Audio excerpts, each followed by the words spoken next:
Strome, Northern.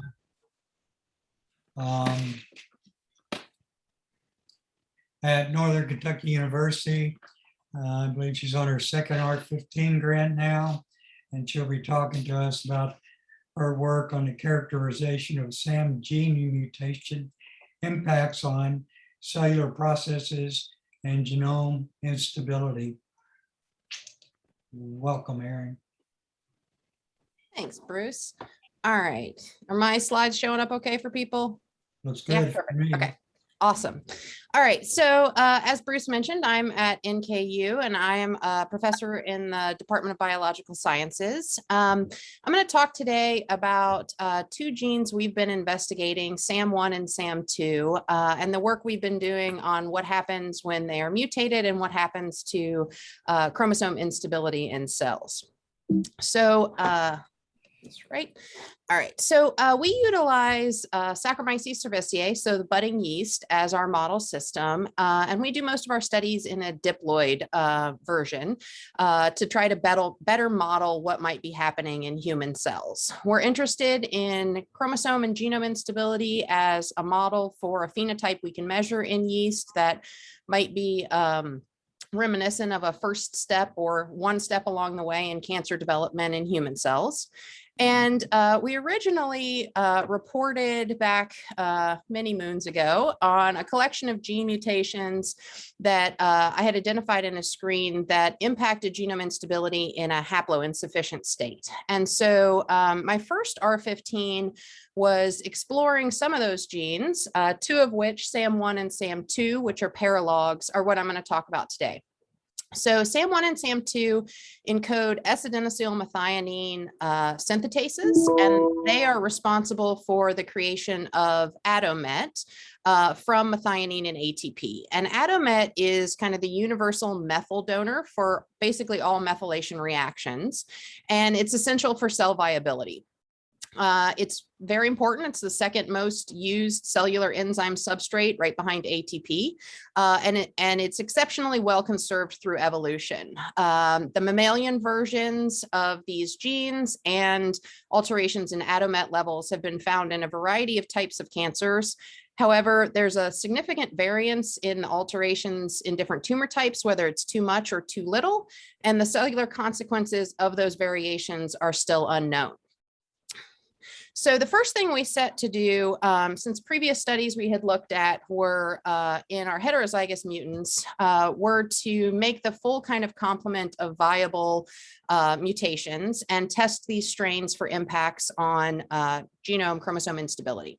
So in the interest of time today, with about 10 minutes, I'm just going to focus on the full homozygous deletants, so of SAM1 and SAM2. So I have kind of the strains we're going to be looking at today highlighted in yellow, green, and blue throughout the presentation. So the first assay we did was looking at loss of an artificial chromosome fragment. Smaller lost more easily. This is a sectoring assay, so the cells start off white, but if they lose the chromosome fragment because of another background mutation, they turn pink. So the first thing we noticed was that compared to our wild type strains, the SAM1 homozygous deletant strain, no significant increase in chromosome fragment loss, but we do see it when we mutate SAM2. And we see quite a big increase in that chromosome loss phenotype. We then wanted to see if we added ADOMET exogenously, if we could correct that phenotype, and we did see that happen. In the presence of ADOMET, the SAM2 homozygous deletant actually moves to the same sectoring frequency as we see for the wild type in the presence of ADOMET. So we can fully correct that chromosome loss phenotype we see. We then wanted to look at another measure of chromosome instability using an endogenously marked full chromosome. And so we have chromosome 5 set up in our system with versions of the CAN1 locus. So if we have a wild type CAN1 gene, it forms a pore in the cell that allows the drug cannabinine to enter, which will kill the cells. But if we have this mutant version of CAN1, the cells don't make the pore, the cannabinine can't enter, and the cells are resistant. So we measure the rate at which our starting cells, which are heterozygous and thus can make the pore and are sensitive, the rate at which they become resistant to cannabinine. And that can happen in a variety of ways. You could entirely lose one of the chromosomes. You could gene convert or have a mitotic recombination event that's pretty local that ends up duplicating the mutant CAN1 allele. Or you could have small deletions or point mutations occurring that just inactivate the wild type copy. And so when we do these assays, what we see is actually very opposite effects when we mutate SAM1 and SAM2. So we have our wild type chromosome instability rate here and shown in the gray bar across for reference. And when we remove SAM1 completely, we actually see the genome get more stable. So without copies of SAM1, the chromosomes are kept, the fidelity goes up. But when we remove both copies of SAM2, chromosome instability greatly increases. So we have a huge impact on instability and an increase, which we once again wanted to see.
No, can anybody hear me?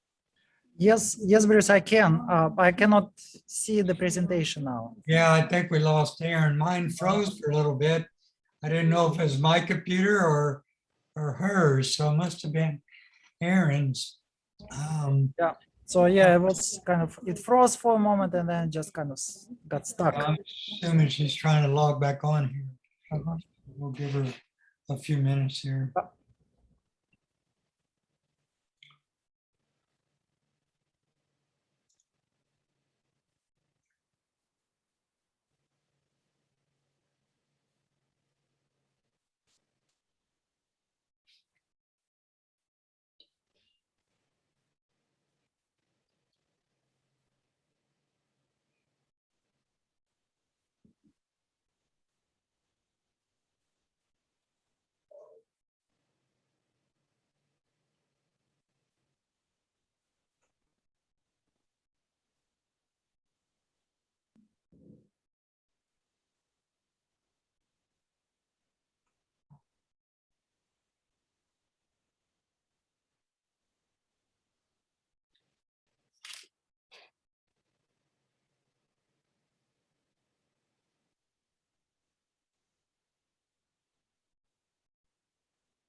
Professor at Western Kentucky University.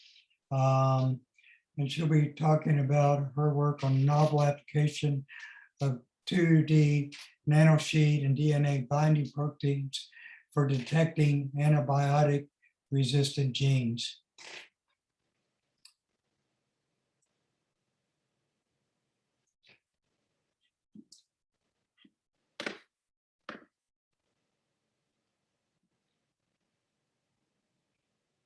Okay, can you see my screen? Yes. Okay. Okay, so hello everyone. I'm Moon-Soo Kim. I'm a faculty in the chemistry department at Western Kentucky University. Sorry. All right. Just briefly, what we are doing in our lab. So we are developing like novel diagnostic biosensor using DNA binding proteins and CRISPR-Cas technology. So we are trying to develop a molecular tool that can help biomedical research and diagnostic application. So we also investigate like protein DNA interactions, and we also utilize nanomaterials for developing our biosensors. Okay. Just a brief information about the zinc finger protein. So C2H2 zinc finger domain is the most common DNA binding domain in the genome. So each finger consists of 30 amino acids, and each finger recognizes 3 base pair of DNA. So these zinc fingers can be assembled in tandem array to recognize extended DNA sequences. So if we create the 6-finger protein, and that can recognize 18 base pair sequence, and this 18 base pair sequence is long enough to specify a unique site in the known genome. And the ZIV268 is a 3-finger protein, naturally occurring 3-finger protein, as you can see.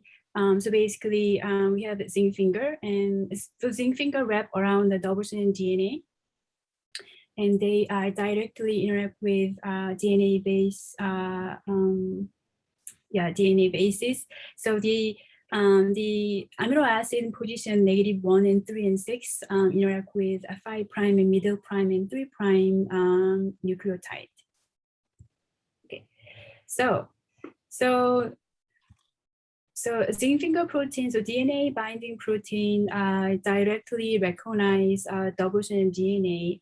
Which obviate the need for multiple steps required for like DNA denaturation and subsequent hybridization with a complementary probe.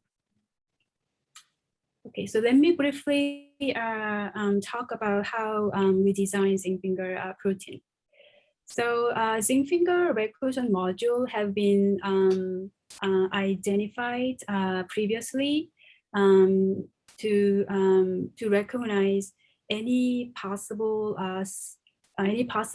of 64 possible 3 base pair subsites. So as you can see in this table, I show the zinc finger recognition module that can recognize 3 base pair subsite.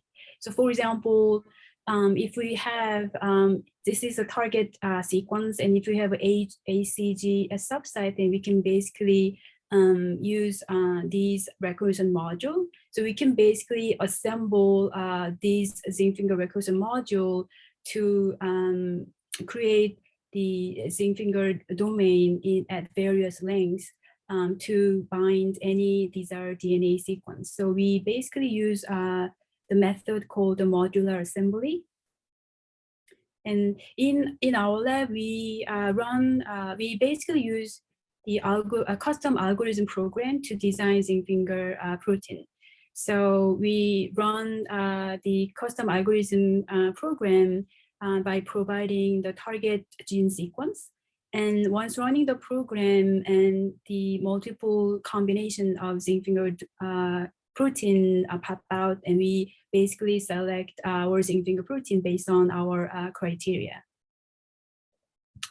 Okay, and this is just our previous work was published in Analyst, and our research article was featured on the back cover of Analyst Journal. So this was our like artwork. Okay, so So we utilize the graphene oxide, the 2D nanosheet graphene oxide combined with zinc finger protein, aiming at developing a new new sensing technology for screening and detecting antivirus gene. So, so we use the graphene oxide, the 2D nanosheet graphene oxide. So Juw has a unique electronic property, and it has a quenching ability. So this quenching ability of Juw can allow us to create a new sensing method for detecting biomolecules. So in our approach, the quantum dot labeled zinc finger protein can be observed on the geosurface, bringing the quantum dot in close proximity with the geo, thereby quenching the signal via frets. And in the presence of target DNA, the zinc finger protein will bind to the target DNA. And then it will be, these bound complex will be dissociated from the geo, thereby restoring the signal from the quantum dot. So our research was published in June this year in Analytical Chemistry. So my graduate student, former graduate student, he is the first author. So this was very rewarding, and actually he is working at the Brown Cancer Center at the Louisville Medical School. Okay, all right. So the graphene oxide is two-dimensional and nanosheet produced by the oxidation of graphites. So Juw has a largely hydrophobic basal plane with epoxy and hydroxyl group with edges with a carboxyl group. So these oxygen-rich functional group and the aromatic domain allow Juw to interact with protein. So these functional domain can interact with the protein via like pi-pi stacking and hydrophobic or electrostatic interactions. So so this image on the right panel is the TEM image of Juw. So we got the TEM image of the Juw, the graphene oxide. As you can see, there is like occasional like wrinkles and folds, as you can see. And then and we engineer zinc finger protein. So we have 6 zinc finger protein that recognizes the tetracycline resonance gene, TEM gene. And we also have the zinc finger protein STX268 that recognize the STX2 gene encoding for the sugar toxin in E. coli 157. Okay, so first we labeled zinc finger protein with a quantum dot. So we optimized the labeling condition. So we labeled a quantum dot on zinc finger protein using the EDC NHS chemistry. So the molar ratio of EDC and NHS was optimized using a different concentration of EDC and NHS concentration. So for EDC concentration optimization, these ratio 4,000 to 8,000 molar ratio was determined to be optimum condition, and for NHS concentration was determined to be 8,000 for the optimum condition. Okay, so so the zinc finger protein was labeled with a quantum dot, and then we measure the TEM image of the quantum dot labeled zinc finger protein. So as you can see in here, these black dots are expected to be quantum dots. In this figure B, as you can see, there are some like surrounding like cloudy image are expected to be zinc finger protein molecules attached on the quantum dots. So So successful quantum dot labeling on the zinc finger protein was evaluated with the TEM with the TEM. Okay, and we also evaluate if the quantum dot labels in finger proteins are indeed adsorbed on the geosurface, and so we got the TEM image. So as you can see, these black dots are the quantum dot, and then in the figure B also we can see some like cloudy, like surrounding cloudy image, which are expected to be zinc finger protein.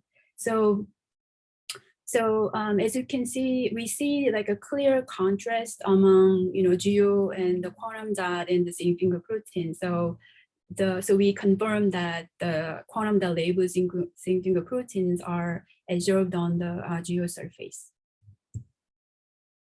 Okay, and then we evaluate the concentration of the quantum dot, and we determine the optimum geo concentration. So the effect of different geo concentration on the zinc finger protein assay was performed using the geo 0 to 10 microgram per mil.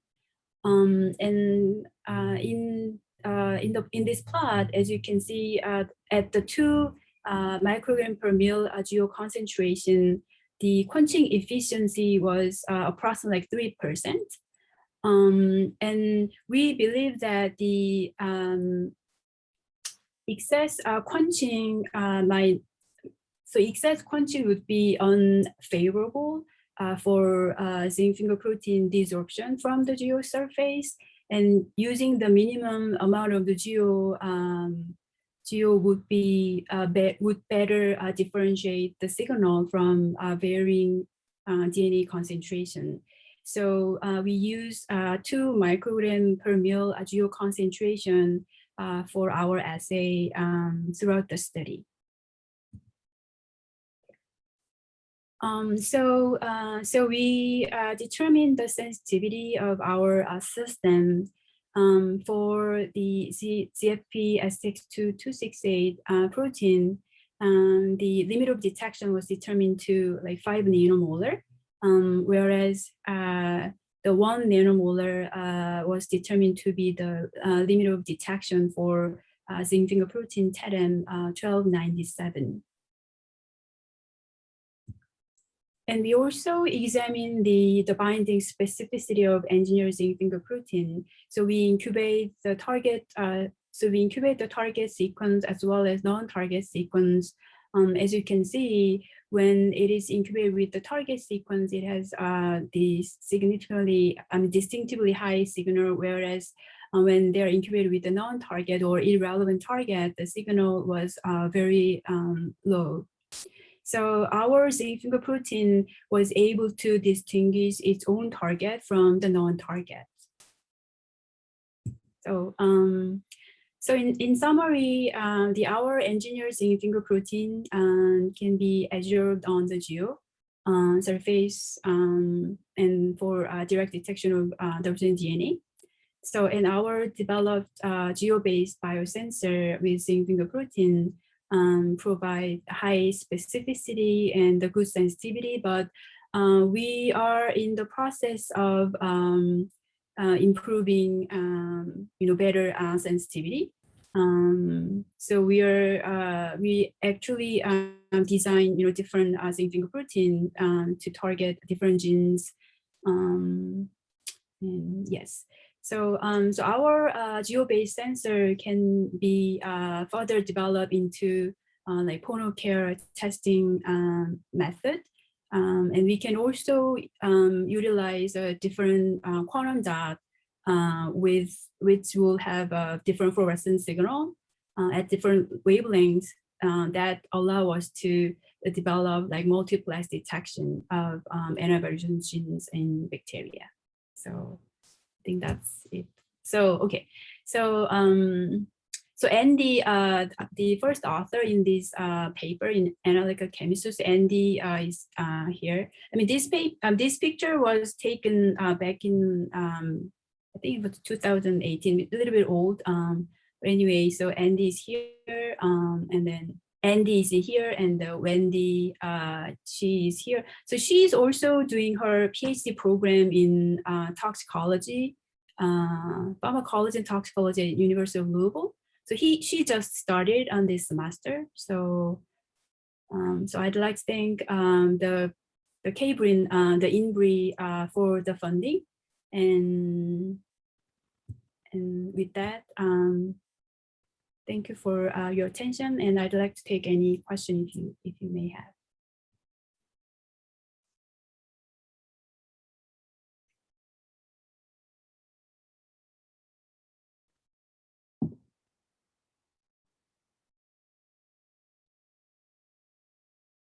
I cannot hear you, Bruce.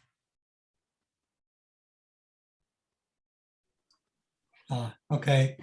Yeah, so we got a couple minutes for questions if anybody has any, and then we'll move on to the next presentation. Well, it sounds like you're moving quite along on this since the last time we talked, not too long ago. So that's a recent publication, Moon-Soo, just recently? Yes, Right. it's in June this year, so it's Okay. recent publication. All right, so, okay, our next speaker is Juw Won Park at the University of Louisville, computer science and engineering. Just was announced that he received his second R15 for his bioinformatics work, and topic of identifying, characterizing translations of circular RNAs using high throughput sequencing data. Yeah, thank you. Thank you, Bruce. Yeah, that's exactly the title of my the second R15 that I just received last month. So in my talk, I'm going to switch the gear a little bit because my research is focused on bioinformatics. So maybe not all of you are familiar with it. So I'm going to talk about a little bit of biology, but most of them are going to be computer science and the bioinformatics components. Okay, so given that, I'll start. Okay, so let me talk about the big data first, because I always want to give some definition or some feel about the big data, so that you see what I'm talking about. Because a lot of people talk about the big data these days, right? So big data is a broad term for large and complex data sets. So usually it's too big that it's difficult to work with traditional data processing approaches. And then data nowadays, data is from everywhere: social media, online stores, and then digital images, and then videos, and etc. So three characteristics of a big data. It is called 3D because three characteristics of start with the V. So volume, if you're really big; velocity, so you have to be able to handle the data really quickly. You want to have a live stream that you want to encode and decode the video, and the variety. We are not just getting text; we are getting the binaries and the images and videos and so on. So how big is data, right? So we create 2.5 quintillion, 10 to the 18th power bytes of data every day. So that's like 30 terabytes per second. And then IBM claims that 90% of data in the world today has been created in the last 2 years alone. So every 2 days information that we are generating these days is the same amount of human generated from civilization until 2003. So we are generating a lot of data. So how big is there? Right? Every minute of the day, we are generating 1.8 terabytes of data. So for example, Amazon makes about $220,000 in sales per minute. And then Google translates to 69 million words. And then Netflix streams 86,000 hours of videos, and Siri answers 99,000 requests per minute, and so on. So we are generating a lot of data, and we are literally swamped flooded in the data. So how about biological data? So biological data is big data, right? Biological science is data science now. So biological data types, that's a medical imaging data, right? You have CT, MRI, and then X-rays, and then 3D imaging. Hundreds of images and a megabytes to the gigabyte. Proteomics data, it's hundreds to thousands of proteins and then several gigabytes. High-throughput sequencing data that I'm working with on a daily basis, a DNA-seq, RNA-seq, ChIP-seq, and etc. Millions to billions of reads and then gigabytes to terabytes of data. And the high-throughput sequencing is the method of the year, and then Nature Methods Journal named it as the method of the year. And then it's also known as next generation sequencing, or deep sequencing, or second generation sequencing. And now we have like a third generation sequencing here. Right, so if somebody's saying high throughput sequencing data or next generation sequencing or deep sequencing, they are talking about the same thing, right? And then this one shows, from where and then what stage we can generate what type of a high throughput sequencing data. It's flip-stick. It's for the RNA binding proteins and so on, right? And then I know it has so many RNA-seq and DNA-seq and then everything, riboseq and so on. So key characteristics of the high-throughput sequencing data is a massive amount of data. So 1.5 petabases per run if you're using Illumina HiSeq 4000. That's over 70 times bigger than the Human Genome Project sequence. And then the high-throughput sequencing data contains short reads. It's less than a few hundred bases per read. Of course, nowadays we have like a long read sequencing, like a PacBio or MinION, the nanopore sequencing, which can make about longer than 4,000 on base. So if you compare the high throughput sequencing these days to the Human Genome Project, so we made 19 gigabases of data from Human Genome Project, and it took 10 years, and then it costed $100 million. So nowadays, you can generate 1.5 petabases, and then it takes only half a week, and then it costs up only $2,000.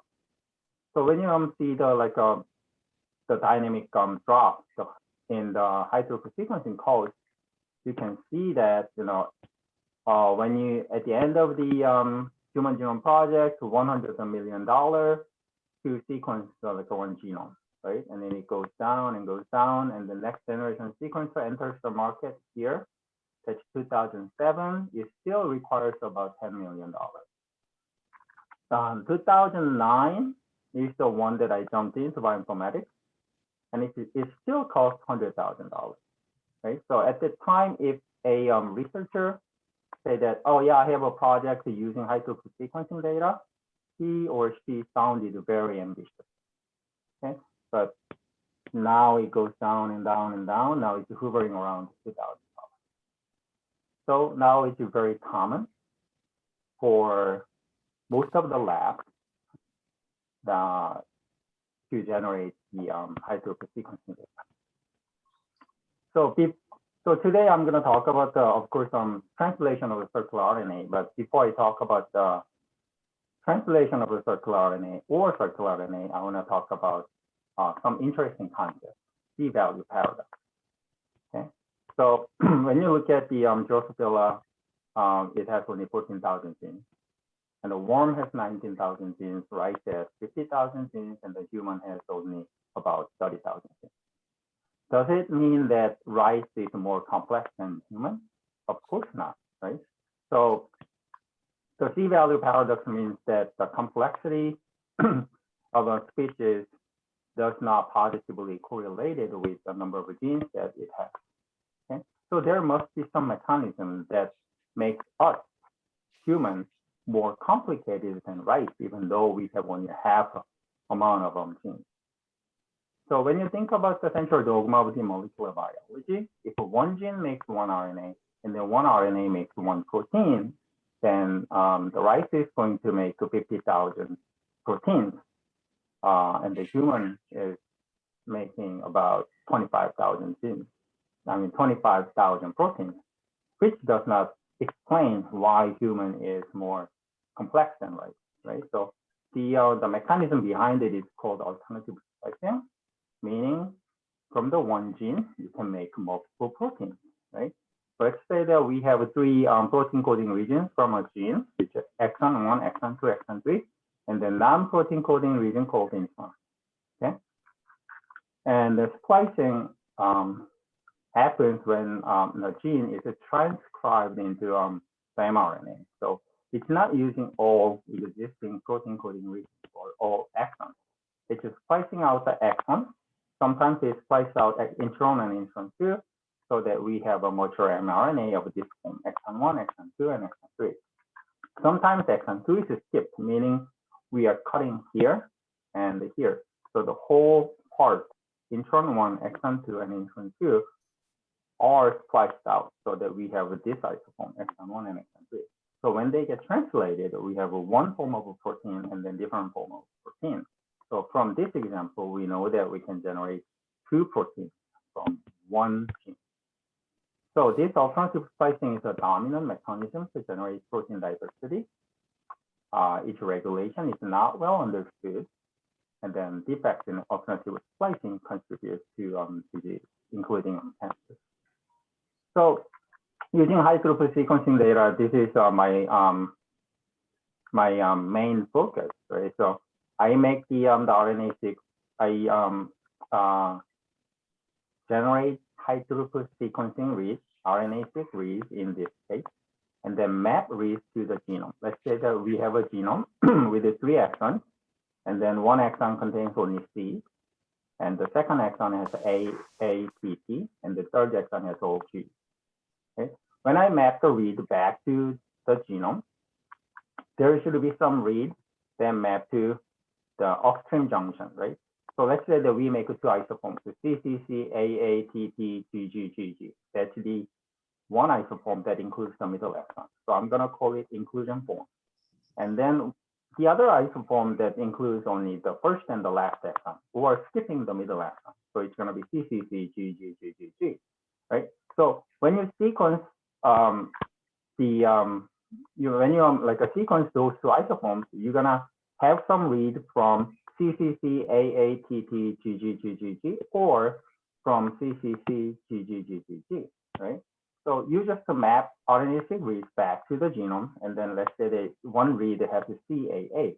Then we know that it's from the inclusion form because we have a CAA. That's the only place we can get that the CAA or CCA sequence, right? If it has TGG or TTG, then that means this is from this downstream junction, right? Exon 2, part of it is from exon 2 or middle exon, and then the rest of it is from the last exon.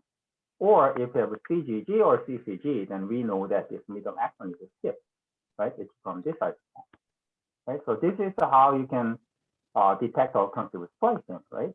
But when you do the sequencing, you see this read, something like this, ATP or AAT. Now we know that this read is from the middle exon, right? That's the only place you can get it. So this one also supports that, okay, this read must be from the isoform that contains the middle exon. How about TAA?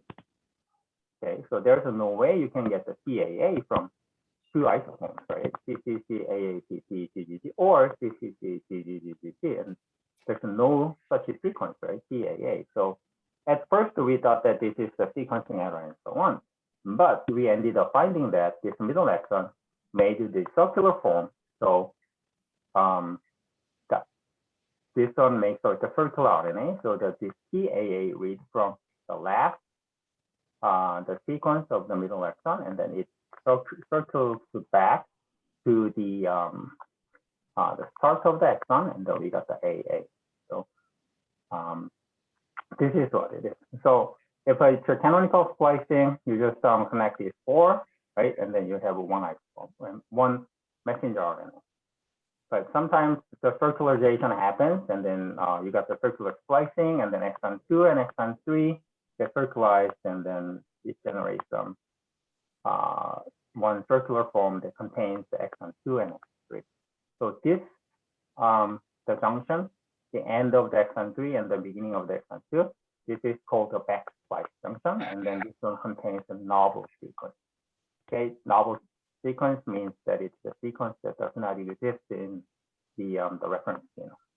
Okay, so this was like a detecting this circular RNA in 2 different conditions. It was my first R15 project. So once I developed a pipeline that detects the circular RNA, and then people thought that circular RNA is a non-coding RNA, meaning that it's not translated. But recently, several studies showed that the evidence of translation of circular RNA.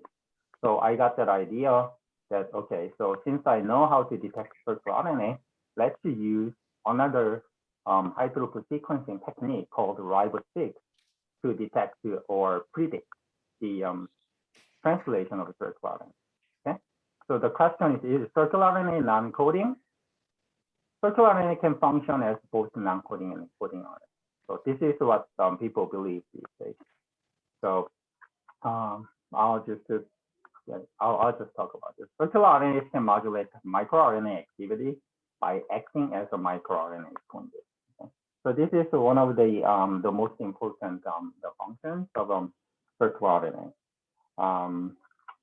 Because it does not have 5' end or 3' end, it's the circular form. It is supposed to be resistant to the degradation process. So it is known to stay longer. So it competes with the 3' UTR to bind to the microRNA.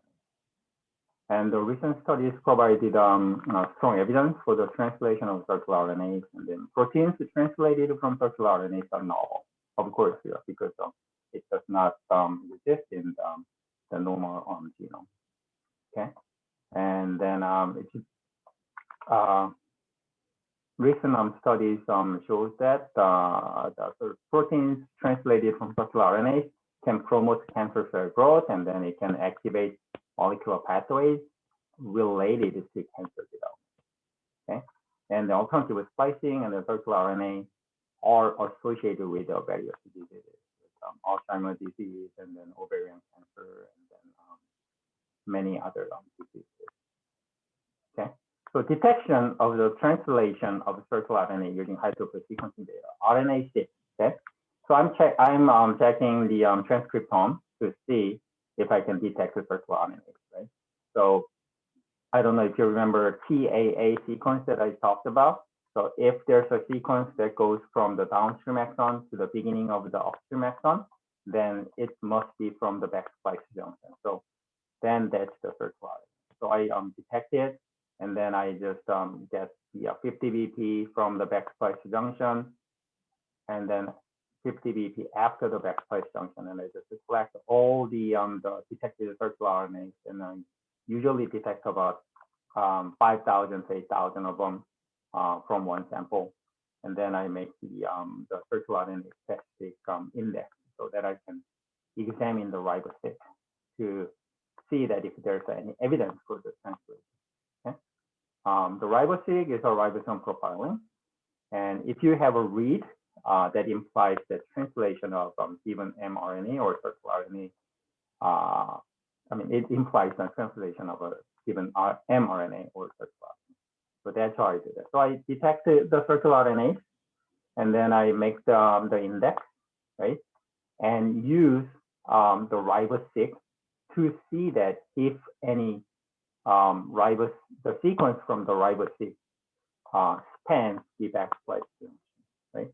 So the RiboSeq implies the translation of the given mRNA or circular RNA, right? So I want to see that if RiboSeq actually spans the back splice junction, meaning part of the RiboSeq is from the end of the downstream junction, which is the red, and then the rest of them goes to the beginning of the upstream junction. Then it's from the back splice junction, and they should show 3 nucleotides tried because they should move 1 amino acid at a time. So 3 nucleotides at a time. So if you find this type of pattern, the ribose reads, spans the backslash junction and shows 3 nucleotide strides, then that's the evidence of the translation of the circular. Okay, so this is the overall pipeline. So this part is from my first R15, detecting circular RNA, and then I'm feeding it using the ribose data, and then map it, and then check out the ribose footprint, and then get the candidate that shows the evidence for the translation of circular RNA. Okay, and how can you validate that? So if let's say that this is the circular RNA that shows the translation of the circular RNA, then we just put GFT in the reverse order, right? And using the minigen, and then see that if we have the protein, and then it shows green, okay? And then it will be done from a collaborator in the Department of Microbiology and Immunology at the UofL. And he will engineer a minigen reporter that contains the 2 GFT fragments in a reverse order. Okay. And another aim that I'm going to do is I'm going to examine all the public repositories and then get the RNA-seq and the ribose-seq pairs, and then detect the circular RNA, and then find the candidates that shows the translation of the circular RNA, and then make the circular RNA DB, and then provide the rest of it, so that the researchers didn't have to generate their own data, and then see that if I'm working on the liver, see that if the liver has a lot of circular RNAs, and then do we have any evidence, the bioinformatics evidence that shows the translation of the possible translation of the circular RNA. So that's what I'm going to do. And I'd like to thank bioinformatics at UofL, and then KY Embry, and then IH, and then I collaborate. Okay, that's it, and then I'll be happy to answer any questions you might have. I think we may have time for one question, and we need to move on. Anybody have a question for Juw Won? Juw Won, thank you for making that understandable to even me. Okay, thank you. Yeah, I was kind of worried because it doesn't have too much bioinformatics, biology stuff, but yeah. That was good. Thank you. All right, thank you. All right. All right.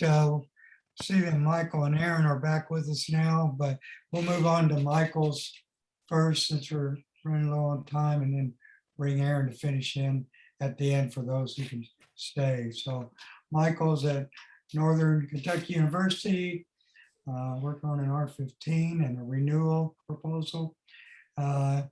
His topic is identification of novel human transfer RNA modification genes.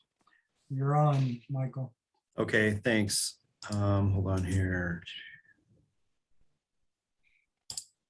Okay, yeah, so thank you. I'll try to breeze through this as quickly as possible. Yeah, so I work on tRNAs. This is an older picture of my lab. They're a great group. These guys have all moved on actually, but we're trying to, I'll get a new picture here one of these days. So as most of you or all of you know, tRNA is involved in translation. It's the molecule that reads the mRNA in the ribosome and brings the proper amino acid to the growing polypeptide chain. And if you look at, for instance, tRNAs in budding yeast, which we use as one of our model systems, yeast have 42 different tRNAs. tRNAs are made of RNA, so they contain A's, C's, G's, and U's, but the cells also encode a host of enzymes that chemically modify many of the nucleotides in the tRNA. There's 25 different modifications known in yeast that occur at 36 different positions, and not every tRNA has every modification. The average tRNA has 13 modifications. All right, so we use budding yeast as our model system, and actually it works pretty well because at least 19 of these modifications found in yeast are also found in humans. So the bulk of discovery of these enzymes has occurred in budding yeast, and so we use budding yeast. We also use human cells as well. These modifications are important for translation. Again, I'm showing just a model yeast tRNA. Modifications found in the anticodon loop. The anticodon is 34, 35, and 36. It reads the mRNA. They are often associated with slow growth in yeast, and the ones I have in black, if the yeast are missing modifications that put on, or enzymes that put on these modifications, they're lethal. It's a lethal mutation. Body modifications often add to stability of the tRNA. Anticodon loop modifications are involved in decoding.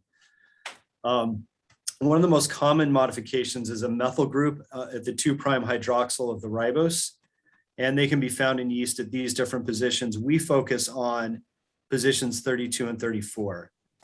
And these positions are put on by the same methyltransferase called TRIM7, but in order for it to be targeted to each spot, it has to bind to a different protein.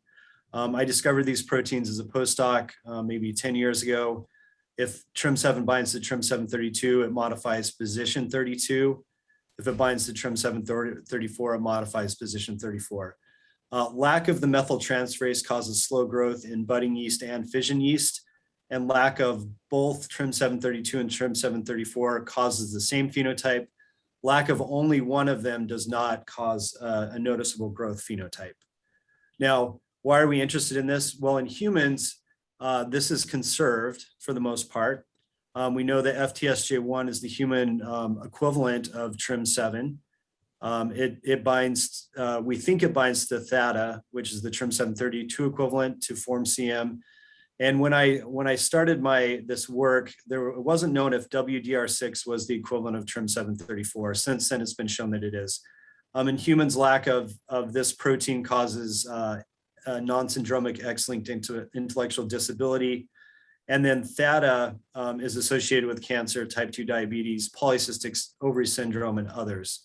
We're particularly interested in this protein and in its yeast equivalent because very little is known about it. Recently, the crystal structure of these proteins in yeast were solved, and a bit more is known about what's going on there. Now, in humans, humans get modifications, certain tRNAs get modifications at 32 and 34, but some modifications that are found in humans are not found in yeast, and the enzymes that do these modifications are not known. One of the most, the one that we're really interested in is this modification at 39. Nobody knows which enzyme is responsible for that. And so I received an R15 award in 2018, as well as a Cabrin Postdoctoral Fellow Award, and I'm now in a Kentucky Embry Bridge Award. And what we did is we wanted to focus on the yeast proteins to understand how they work and then move into humans. We also wanted to test whether these human homologs are required for methylation at 32 and 34 in humans, and then also identify this NM39 modification. What's the gene responsible? Due to time, I'm going to focus on some of our work here and some of the things we're moving on to, and would like maybe some help from people if they could help me with this. So TRIM732, like I said, is the protein we're most interested in. One of the first things we did is we aligned a bunch of TRIM732 proteins from different eukaryotes, looked for sequence similarity, and found a few motifs that were pretty similar. We then set up a genetic assay where we took a TRIM732, TRIM734 double mutant, which is sick. If you put wild type TRIM732 back in, it's now healthy. And what we did is we took some of these amino acids, for instance, this RRS 750, turned those into alanines, and you can see that it didn't quite kill all of TRIM732's function, but it didn't fully suppress the growth phenotype. Therefore showing that these residues are important for the modification activity. This work was done by Daisy DeVita, who graduated and is at Ohio State doing a PhD, and Holly Funk, who is a fantastic, she's a wonderful technician in my lab and also a former roller derby champion.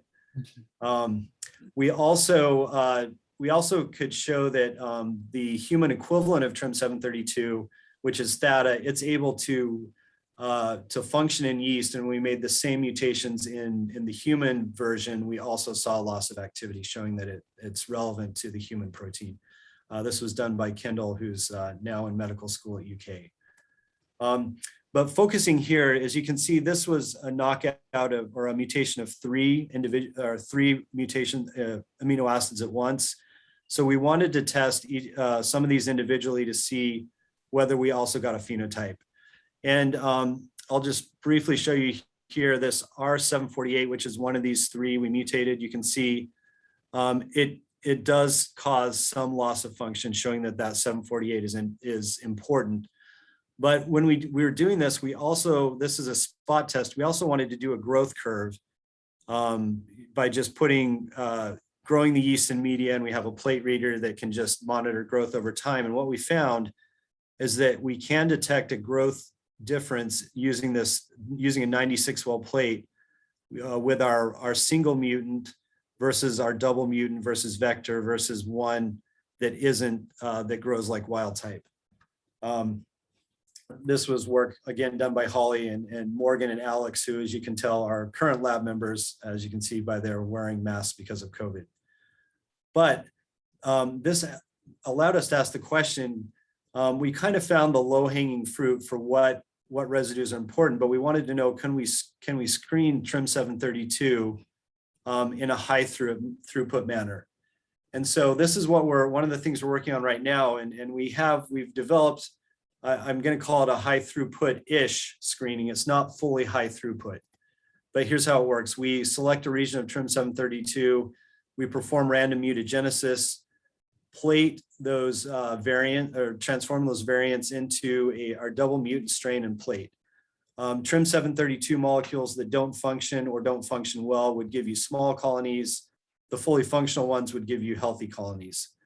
We then pick the small colonies, grow them in a 96 well plate, and then test for growth. And so you can imagine, we do this in triplicate. If you find a slow growing, or I would say an intermediate growth phenotype, we can then pull the DNA out of that, sequence the TRIM732 gene, figure out where the mutation was for a loss of function TRIM732 variant.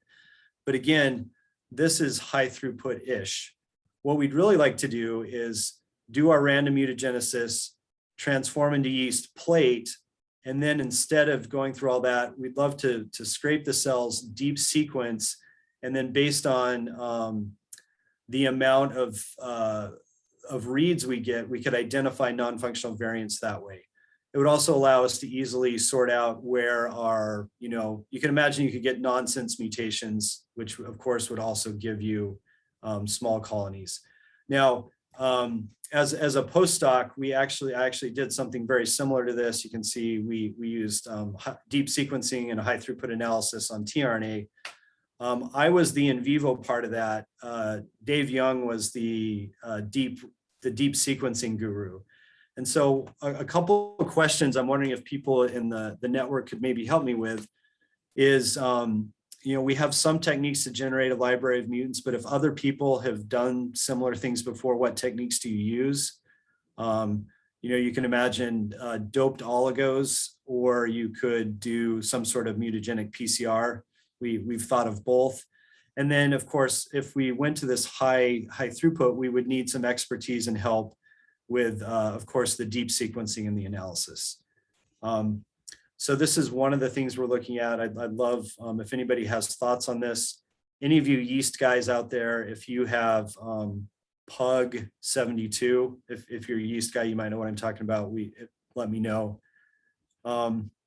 Anyway, so I'd like to acknowledge Mark Barget at NKU, who's been great in helping with the lead faculty, a collaborator, my former postdoc advisor, Eric Fizicki, and then members of the lab, especially the former lab members who worked on the data I talked about, and current lab members. I can't put Holly's name big enough here. She's our lab technician. She's amazing and fantastic, and we're grateful to have her. With that, I'd be happy to take any questions.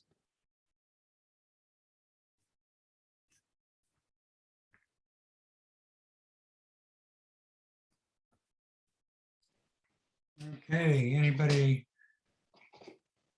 want to help Michael out here with the yeast people, or anybody have any questions? And I know there are some yeast people that aren't here today, but these talks are being recorded and will be made available for those who couldn't make it.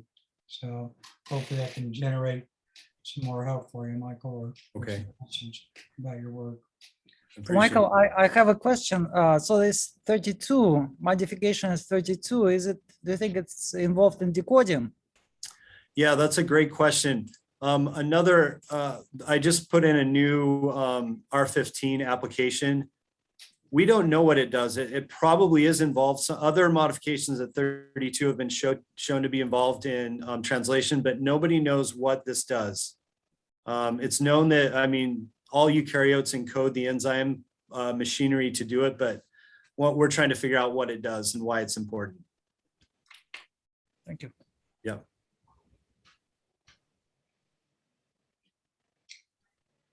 Okay, well, running a little late here, but I'd like to give Erin the opportunity to finish up her talk. I know we remember exactly where you were. You're on mute, Erin.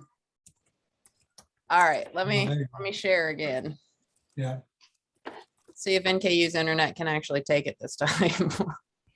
It might have been just your building. I know Emily was able to stay on and. Okay. All right. I think what I was talking about was the fact that we've done a couple instability assays with these different mutants.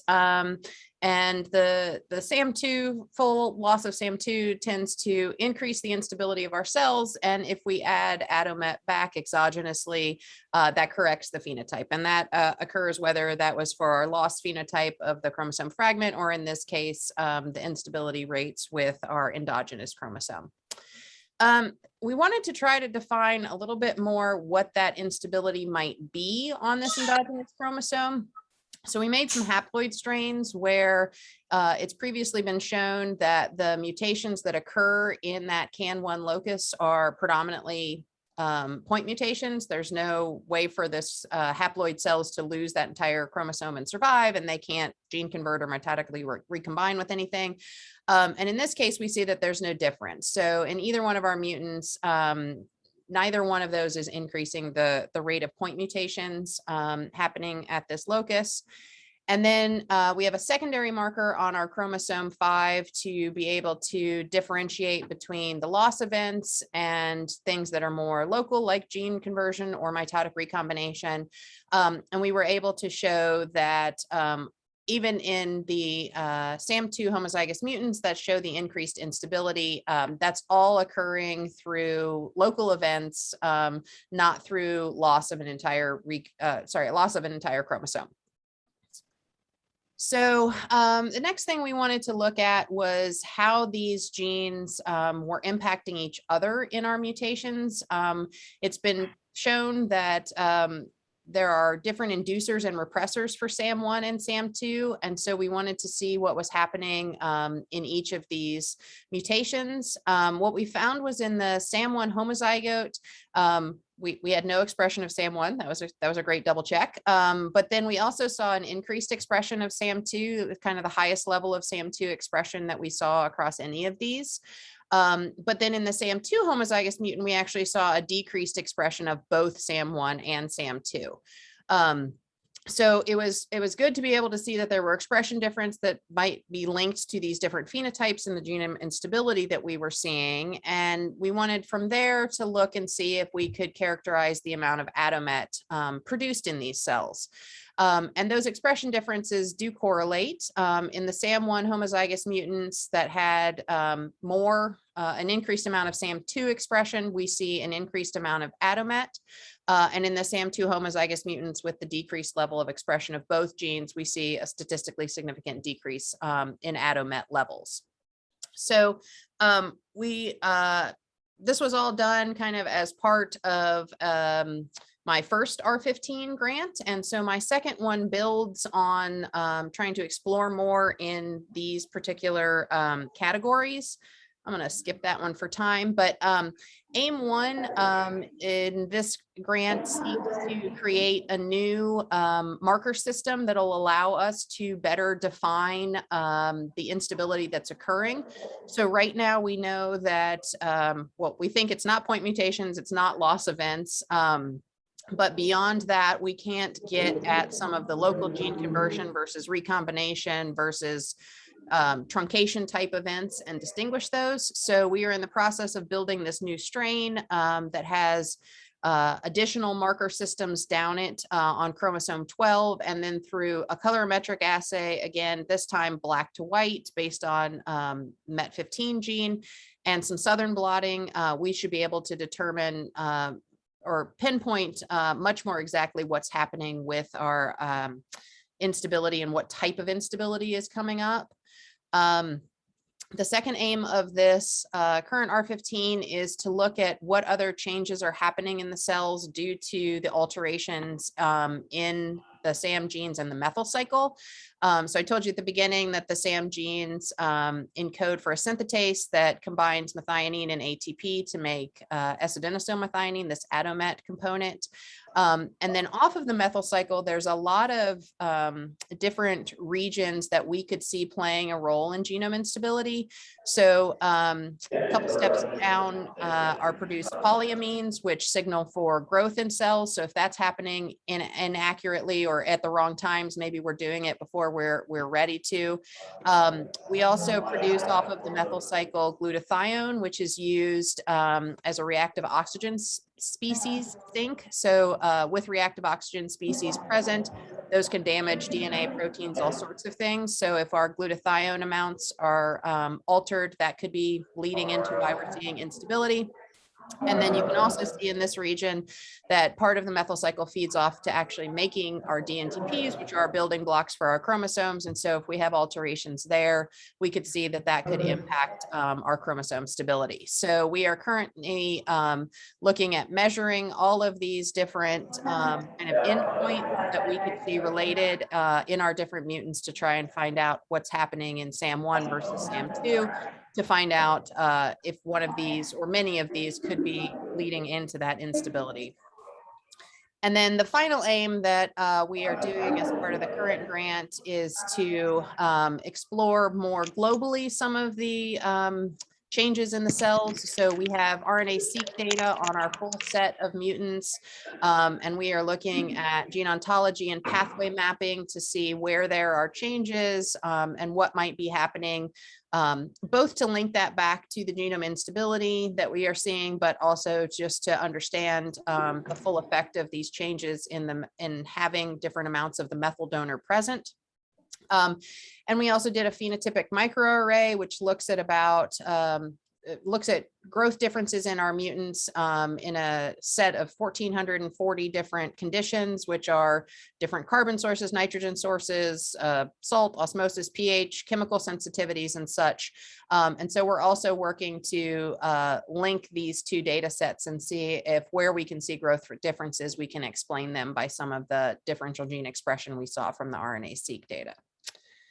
So I'd like to thank my former postdocs and technicians and all of my former students. Those in bold worked directly on some part of the projects that I talked about today. And of course, Kentucky INBRI and Cabrin funding over the years for this. And I know that was probably the most disjointed talk ever to try to bounce back and forth, but I'll be happy to take any questions.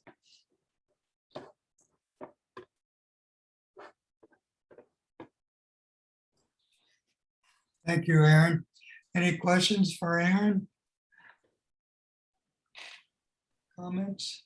Yeah, I have really quick question, simple question. I'm just wondering, what kind of a program did you use for the media analysis, differentially express the genes and then gene ontology?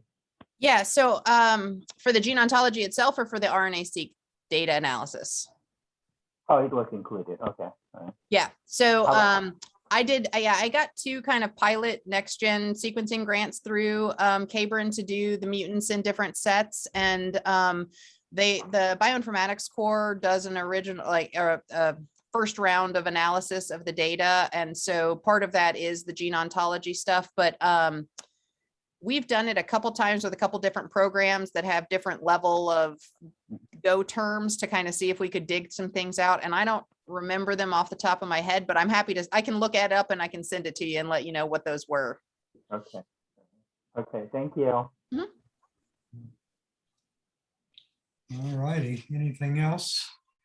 Well, I believe that concludes today's seminar.